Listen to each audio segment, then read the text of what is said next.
Bonjour à tous. Bienvenue à ce troisième P'tits Dej du cours. Jeudi, Greg McLeod, co-director of 365. Hello.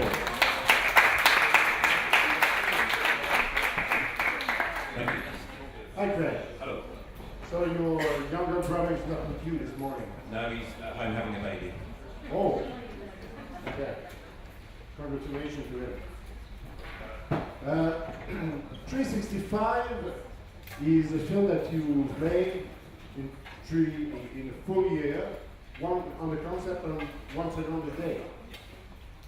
It's funny because it's the third film, I think, since 2 years here that we have, that we selected, that was made on this concept. Do you think it's a trend, or why a filmmaker decide to do something like that? For me, it was just an idea that came to me Christmas 2012, and I liked the idea that it would give me some kind of structure. And I always start to make a film and then fall out of love with it and then start another one. So I thought this would give me a structure, and it would be like a diary. And I think a diary is something that everyone can identify with. I've tried to keep diaries, but it's never worked. So I thought keeping a visual diary would be an interesting thing to look back on. So there was no high concept. It was just, I wonder what would happen if I did this. Yeah. I'm the kind of guy who don't trust all the filmmakers. So the first thing when I watch your film is that I count the days. So in February there was 28, and then in March there was 31, and I said, okay, it looks okay. But did you cheat at some point, or you never? No, I think there was one day where I had to do a little bit of animation the next day, but that was because I was ill. But every day I had to post a picture on Facebook, and every day I animated it. My brother was the keeper of the rules, so he made sure, and if I hadn't done it, he'd kind of remind me, so I had to do it every day. That was it kind of had to be that honest, I think. There is something very special in June in your film, and I'm very happy because I noticed that the first time I saw it. I don't know if the viewers yesterday noticed that. Yeah? And see. So you were here when you did that? I was. So I was here for 3 days, so there were 3 days of Annecy there. One is I was sat having lunch, so I had a computer on the table and I animated while I was at lunch.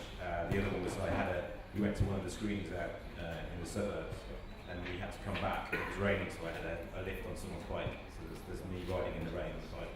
Okay. So it's really based on what you lived during that year, because you just took 3 days like that and you explained. But could you do something like that for a whole year, or sometimes it's completely just an idea you had? Yeah, I think what happened was I started to pay more attention to things, to try and find an interesting idea for that day. And sometimes it was really easy. I wake up in the morning and something would happen, and then other times it was late at night and I'd have to kind of search. And other days it was just I'd make something up. So it wasn't a hard and fast rule. It had to happen something that happened to me. But I think some of them are, some of them aren't. Some of them are just flights of fancy and just kind of like something that's popped into my head. And other ones were more serious. So. Some characters come in different places, in different times in the film. And how this happened? I think I'm in quite a lot, so there's always a little guy with a beard. He'll appear. My family are in it quite a bit, children. And then there are other characters that you draw once and you want to do them again, and you find them, and then a thing pops up and it seems suitable. So I think also it helps the audience because they keep spotting. So you go, this. Question venant de la salle. I believe I saw the great science director rules. Can you tell more about the rules? Yeah, me and my brother worked together as a team, and even though this was my film, he kind of had these set rules that I wasn't allowed to reuse animation. I wasn't allowed to, if I didn't like a day, I wasn't allowed to go back and change it. He always made sure I'd done it that day. So we worked like that on all projects, so we always got kind of co-direct. So he was always there to make sure I wasn't cheating or using animation I'd already done in the past, or it had to be a new animation on that day. So he was kind of standing over me the whole time, making sure I did it right. So it's a shame he's not here, but more important things. I'm curious, what software did you use? Was it Photoshop, 3D Paint, or Flash? Or? I did it in Flash just because I needed a setup that I could animate wherever. So for instance, when I did the one in Annecy, I had my Mac and my Wacom tablet and I could sit anywhere. So it had to be really simple. So it literally is hand drawn straight into the computer. And then it was literally just edited together. So hardly any effects or anything else. It's very simple. Last question. You mind talking about the sound and how you dealt with that?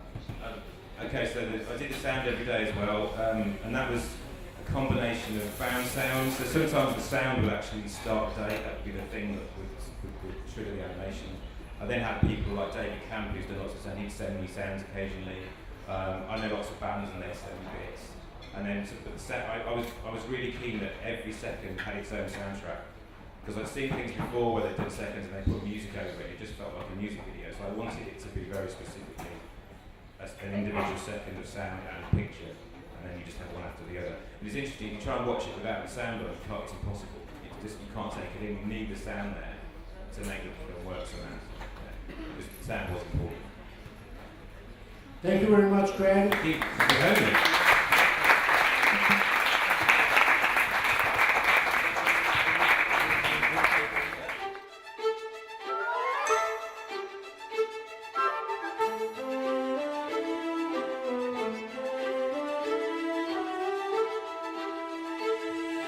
Thank you.